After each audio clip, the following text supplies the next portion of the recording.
Welcome back, Shalloners. Well, today we're following up with a couple that somehow seems to be getting more and more serious, contrary to what we all thought was going to happen. Machine Gun Kelly and Megan Fox. And we did a video about them a few months ago. I don't know, time is a flat circle after Corona time is meaningless. About how to have a healthy fling after you get out of a big, serious relationship. And we contrasted that with a different celebrity couple. I can't even remember who. Oh, I think Ashley Benson and G-Eazy. About how I think that's going to go not so good for her. But I actually kind of think thought it was going to go well for Megan and MGK, because I got the impression that Megan was very much just having fun. You know, she got out of this long relationship with Brian Austin Green. How that motherfucker locked down the hottest chick in Hollywood. The hottest chick who's come along in the last 30 years. I mean, bar Angelina Jolie, of course. But it was just really? 3 kids with him? Huh. Okay. So I figured she was just having fun with MGK, but they seem to be very serious. They're Instagram official. He has some gushy caption about her, I've waited 2 eternities to find you, something like that, I don't know. And she's also spouting stuff that calls him not just her soulmate, but her twin flame. We're going to break down what that means. We're going to break down how that contributes to her hotness factor. But moreover, we're going to talk about how to change a fuckboy. How to turn a player into a boyfriend. How to turn a hoe into a housewife. We're going to break it all down. I have talked to a lot of guys about this, some who are my currents and some who are my past, because I tend to date fuckboys.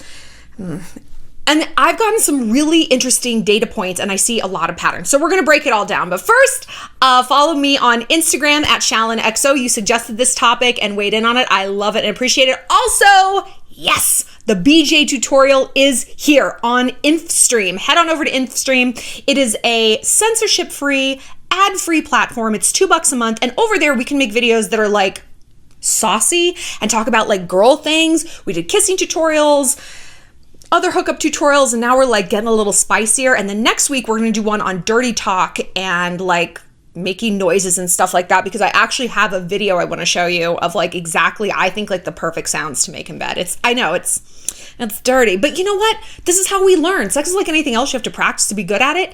And since that's not always super feasible, this is sort of how we virtually practice and up our skills a little bit. So head on over there. So Megan and MGK, I said on Instagram, I like these two together. I do. I think Megan deserves to have fun. People are always Megan Fox is such a slut. Is she? Because she's been married for 10 years. She's not very old. She's in her 30s. I'm trying to find out how old she is. Yeah. She's not very old.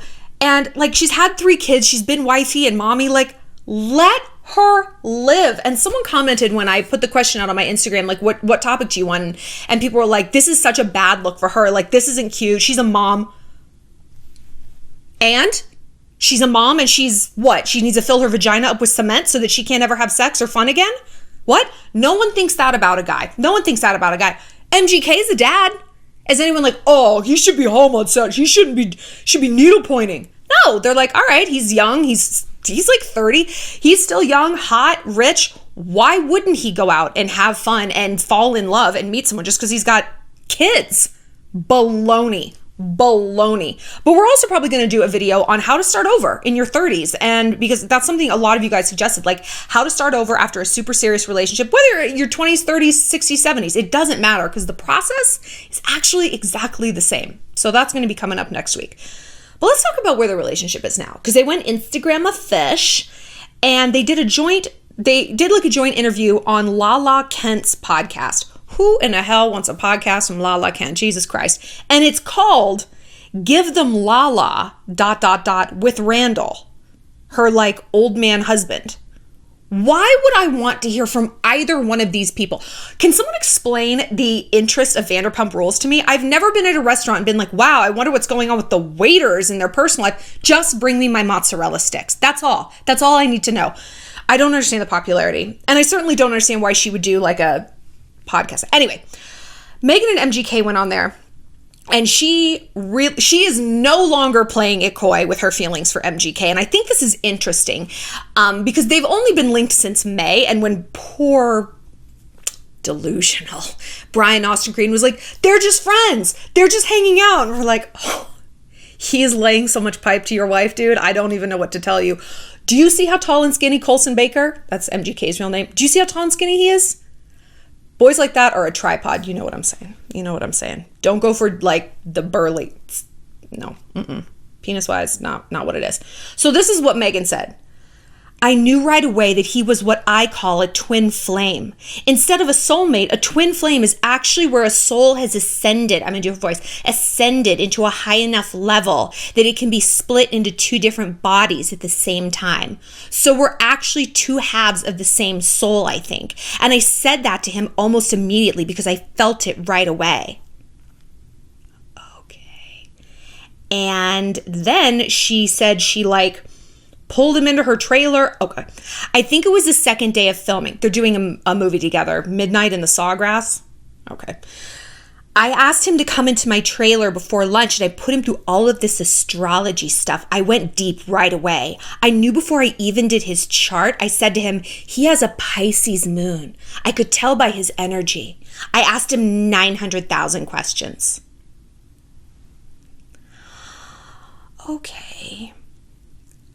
I strongly urge you to take a different approach to changing a fuckboy unless you look like Megan Fox. Unless you look like this, I would take a different approach. Because girls who are this beautiful can act crazy because guys aren't listening at all. They're like, yeah, I'm an asparagus moon. That's exactly... Sure, please just let me be inside you. They will just like, ha, ha, ha, ha, okay. Like how we get around really hot guys. Like celebrities, if you've ever dated a celebrity or an athlete, they're like, I farted so loud in the other room. You're like, ha, ha, ha. You're just like, you don't care. You're so bamboozled. And especially when a girl this beautiful tells this dude, like, you're my soulmate. He's like, okay.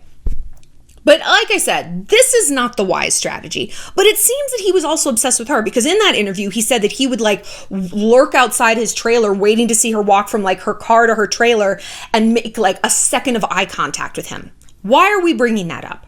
Because I think a huge reason these two are together is an element of fantasy and projection, right? She is an intense person. If you ever listen to any interview with her, she sounds crazy as fuck, absolutely insane. I wouldn't be surprised if she's got some borderline issue. Just there's some things. He is also a super intense person. He does a lot of drugs, and he was probably looking to her as this dream girl 10 years ago, when he was 20 and she was 24 or something. And he's jerking it to Megan Fox on the cover of Maxim and stuff. And to get to be with this woman who has lived in myth and fantasy is whatever she says to me, I'm in. Imagine if you were a directioner and 5 years from now, Louis Tomlinson came knocking on your door. He could be like, crystals in the moon. You'd be like, I love you. I love you. I don't even care. I don't even care. So how does that relate to us? What can we learn about this? It's all about reputation. Right? And this is the ideal how to change a fuckboy scenario, is you go in this with a plan before you even get involved with him. Here's the problem with fuckboys. A lot of times we don't know they're a fuckboy until it's a little too late. But more often than not, we do. When you guys submit questions to me, and you can at my website, shallonlester.com, I hear a lot of fuckboy questions with you guys, and you're like, and you say it just so casually, I knew he had a reputation, but no. You need to drop that but. You need to drop that but. You need to go back to what was before that. I knew he had a reputation. I knew he was trouble when he walked in, right? But let's say you're in a Megan, MGK situation. Because she also said that when she heard he was cast in the movie, she was like, oh my God, something intense is going to go down. I can feel it. I can feel it in my soul that something's going to go down. I've never heard a crazier way of saying I want to suck that dude's dick, but good for you, Megs. Good for you. Make it a soul thing, not a body part thing. That's fine. Like I said, I like these two together. I think they are kind of evenly matched in terms of their intensity and their craziness and whatever. So if you are approaching a fuckboy, it is very important to maintain your reputation because you can't just be another link in the chain. You can't be the girl who hooks up with everyone at the bar. So like whenever he gets around to you, he knows what he's going to get. You got to keep it very, very ice cold in terms of your reputation. Is this fair? No. I love being a hoe. It's fun. And when someone calls you a slut, it's like, hey, that just means you're good at one particular thing. And I am. I should be having so much more sex because I am good at it. Anyway. So if you need to be a hoe, have hoes in different area codes. You want to fuck around? Fuck literally around. Fuck around Gallatin County or wherever it is you are. So try to approach this with this. Try to create the myth for yourself that you are ungettable. You're hard to impress. You're hard to please. You'll drop someone if they act up because then that fuckboy is going to try a little bit harder. And when he tries harder, he's going to find himself ascending in maturity. And changing a fuckboy is all about maturity. And when he ascends in maturity, he might accidentally have stumbled into a new, better version of himself. He might be like, oh, I leveled up because this chick made me, and now, I kind of like it here because she's giving me her time and attention. The it girl, the ungettable girl is the girl who's giving me attention. So I'm going to keep doing what I'm doing and I'm going to keep getting what I'm getting, which is her love, her respect. Oh, but when I step out of line and test her, she's going to let me know that that's not happening. You know how we're going to do this? Join the Shell Literature Book Club. You can buy it in the link in the bio there, or head over to the Reddit, the Shalligator Reddit page. They've got a free version up there so you can read it. We're going to do a video next week. It's the Bible. The Bible. And if anything can help you switch a fuckboy, it's this book. I swear to God. So maturity. This is interesting. We know. We've all been told growing up that boys are so much less mature than girls. It takes them a while to catch up. This is true. This is true, ladies. And some of them literally never do. There's different kinds of fuckboys. Like any virus, there's different strains and they mutate and they adapt and feed off their host. Some fuckboys are dudes who are just in a phase. You know, either they got out of a long relationship and they're in their hoe phase. Some of them, they're just kind of clueless and immature and they haven't really found a girl who's held their attention. Some of them are bad people though. Some of them are sociopaths, they're narcissists, and they're users, and they're takers, and they're cheaters, and they're gaslighters, and they're traumatizers, and they're awful. They're awful. Do you know why I date younger guys? Because the worst fuckboy I ever encountered, I was 27 and he was 43. I was younger. I was like 25. He broke me in half. And there was no correlation between age and maturity.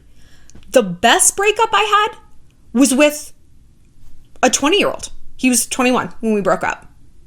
And it was so mature. And I'm like, he entered into a fuckboy phase after we broke up, or he was maybe sort of in it. But like, that's the thing. It was a phase. And I could tell because he was like a good guy fuckboy. I could tell that this wasn't going to be his default setting. He was going to grow out of it. And that was hurtful because I knew that the timing was wrong. And, you know, if I could wait 5 years for him, he got not very hot. So it's fine. After they're a D1 athlete, it's only downhill from there, isn't it, ladies? So my point is, like, it's not always about age. And if you're seeing someone past the age of like, I don't even want to put an age on it, but like 27 who's just a mess, they're probably going to stay a mess.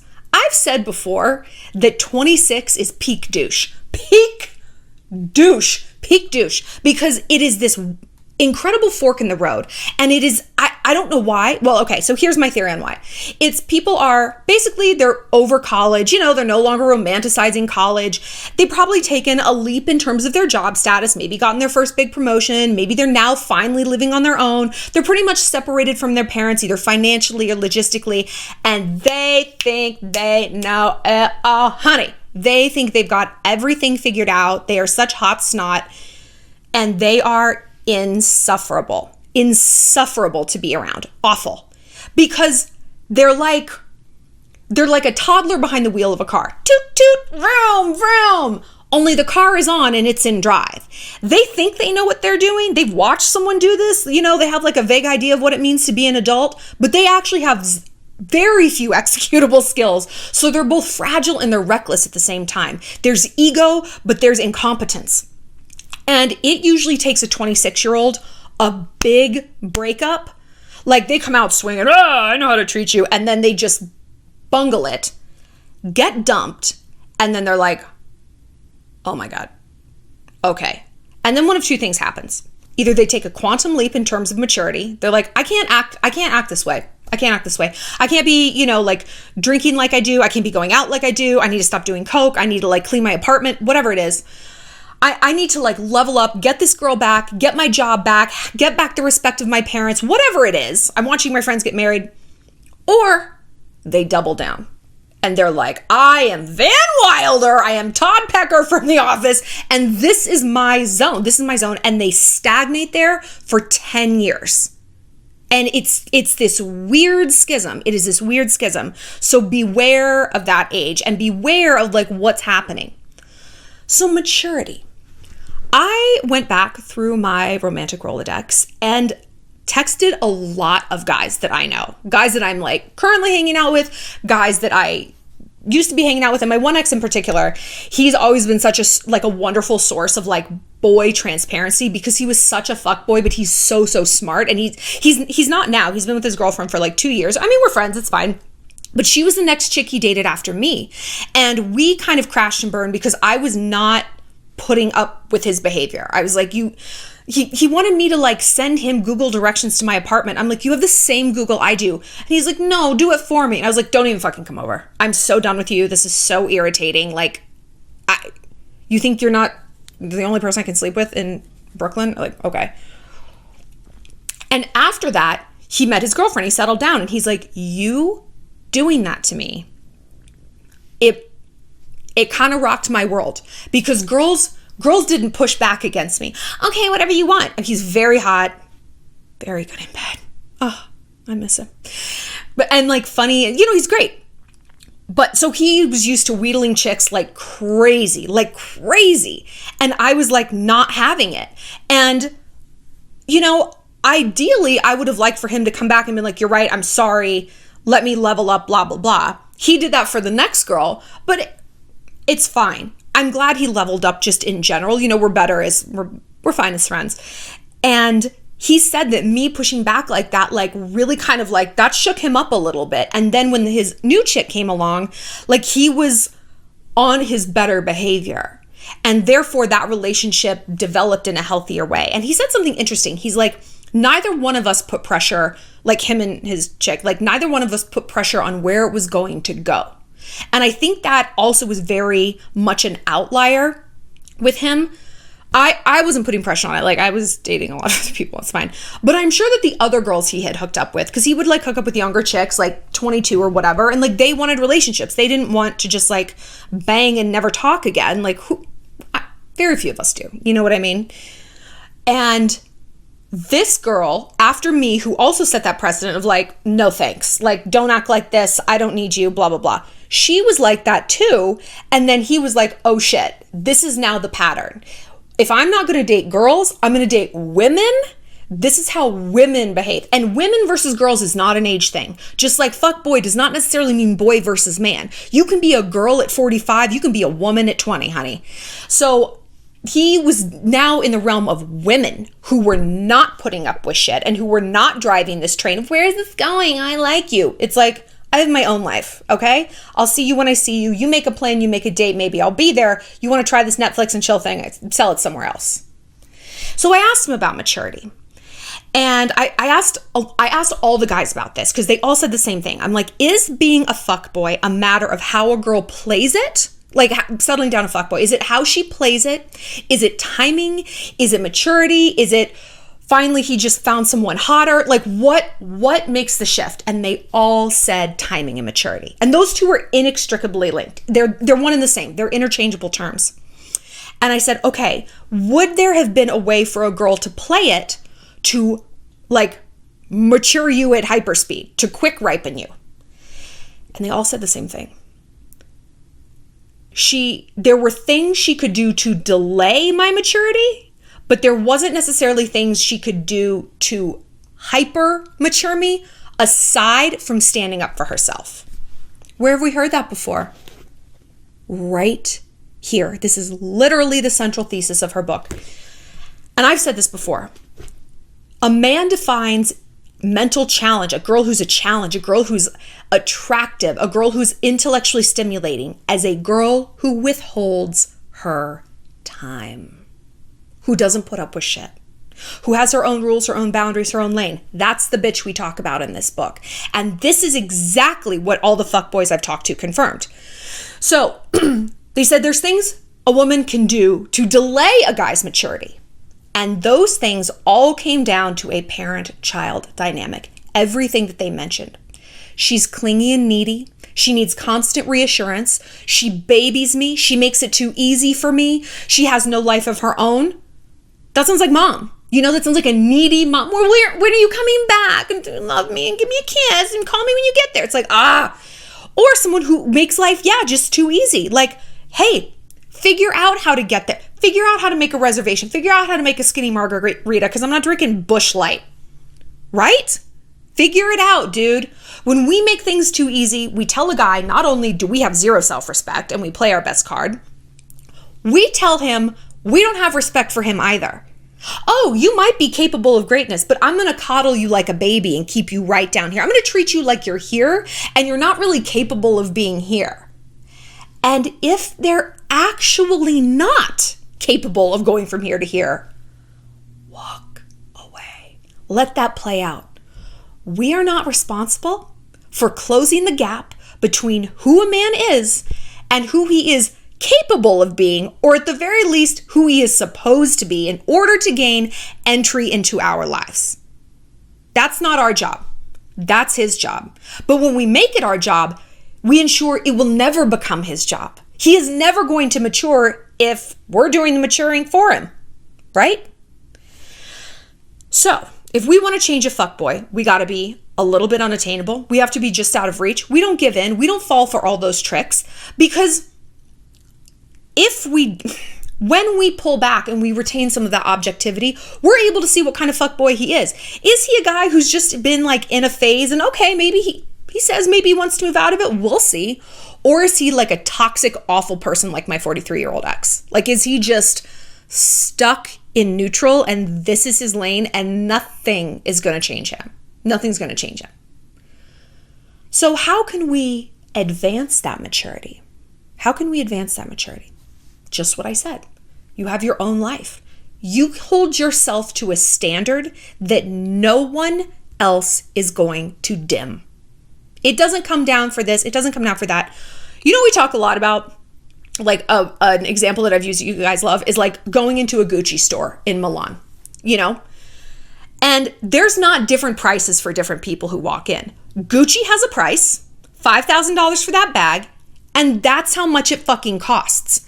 They don't have someone come in and be like, I don't think that bag should be $5,000. I think it should be $50. And they're like, oh, I'm so sorry, Massimo, take it off the shelf, give it to him for $50. He don't want to pay the $5,000. He shouldn't have to pay the $5,000. I'm so sorry. I'm so sorry. Our purses, they're so shitty. We give them away to you. They don't do that. They're like, you may leave at a store. They fucking kick you out because they've set a price for something. And they're like, pay it or keep moving. Why do we run around with a price gun in our hand, constantly marking ourselves down? Oh, 10% off, 20% off, 50% off. You know what? Today, I'm free. You can have me. You can have me. It doesn't matter. I don't need it. Oh, a date? No, I don't need that. Oh, no, I'm just cool. I'm so cool. I'm the cool chick. No, sweetie, I'm not cool and I'm not on sale. Okay? And I would rather have one customer who pays me what I'm worth, like Gucci, than 100,000 people in and out on a weekly basis, like Walmart. Are you a Gucci or are you a Walmart? The choice is entirely up to you because the product's the same. The product's the same no matter what you are charging emotionally for it. And you can mark it up and know its value, or you can give it away to people slithering around in socks and sandals. What does that do for you? Too much foot traffic. So changing a fuckboy really is about timing. So if you are understanding, if you're doing all these things, if you're Gucciing, if you're setting your standards and he's not responding positively to that, cut your losses and move on. Literally cut your losses and move on, because you're dealing with someone who is either not ripe and you've done what you can do. And ironically, like we said, the way to ripen a man is to focus on yourself, is to show him, almost leading by example. Hey, this is the level I'm at. I would love for you to join me here. I think you have it in you. But that's up to you. Someone in the Gucci store, you look rich. You look like you can afford this. But we'll see. It's up to you. I'm not lowering the prices. It's difficult to do. It's painful to do, because the thing with timing is we're like, oh, if only, like, why can't we just get there? Timing is everything. You can't just fall in love with the person. You have to fall in love with their circumstances too. One of my friends told me that, and it's just never left me. And like, for boys, so much of who they are is based on circumstances and timing, because they are slow. They are behind us in so many ways, and we can't forget that. And we can't put ourselves on pause while we wait. You know why?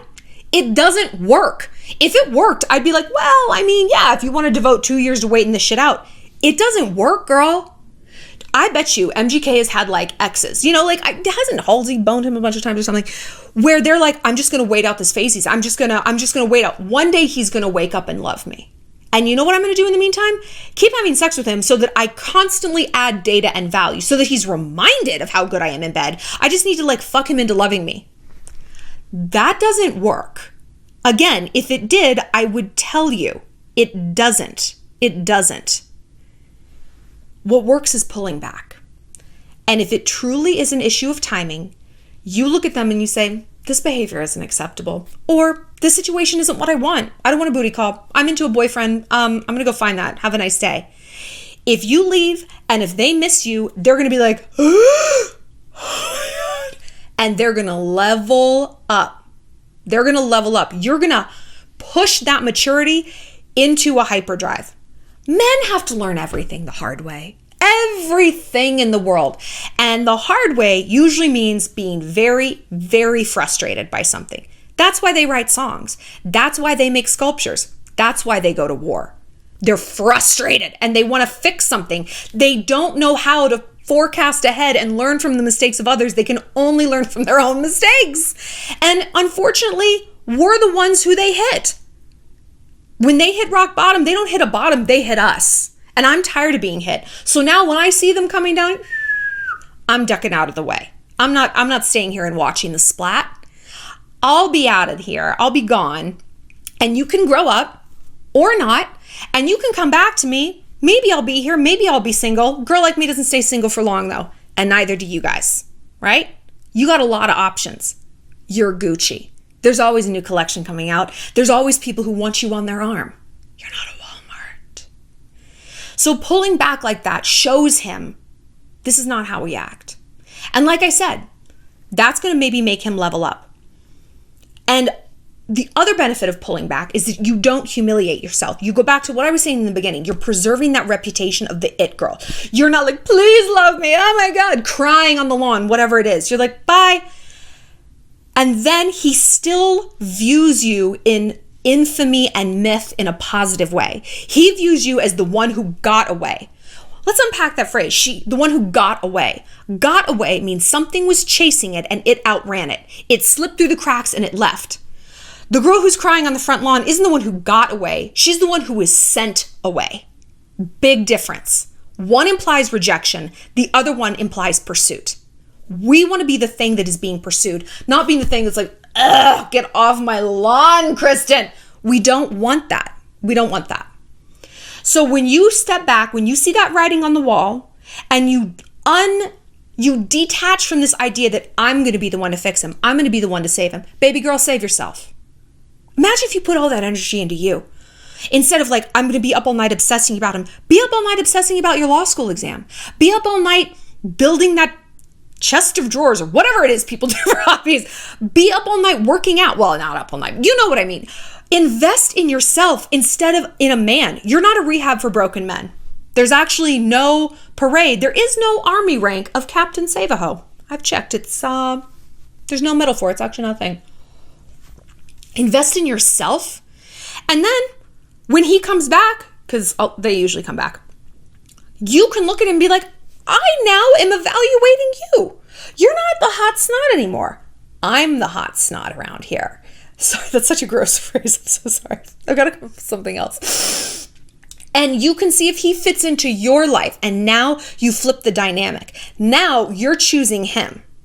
And I think that's kind of what Megan Fox has done. Like, she has set herself up with this attitude of, I want you, but I don't need you. I just got out of a relationship. I'm not like looking for something serious, but then she did flip it and kind of went off the deep end. I don't know. I actually, I take back what I just said. I don't know. I can figure out their dynamic, but I like it. So I'm interested to see how Megan Fox and MGK are going to play out. I like them together. They're both super intense, and I think that works for them. Let them have fun. Make some tall, gorgeous, insane babies if you want to. I'm here for it. And I'm here for you, Shalloners. Like I said, find me on Instagram. We got a BJ tutorial. It's like safe for work. It's nothing like gross. Don't worry. You know I'm not like that. And follow me on Instagram at ShallonXL. I'll see you later. Mwah!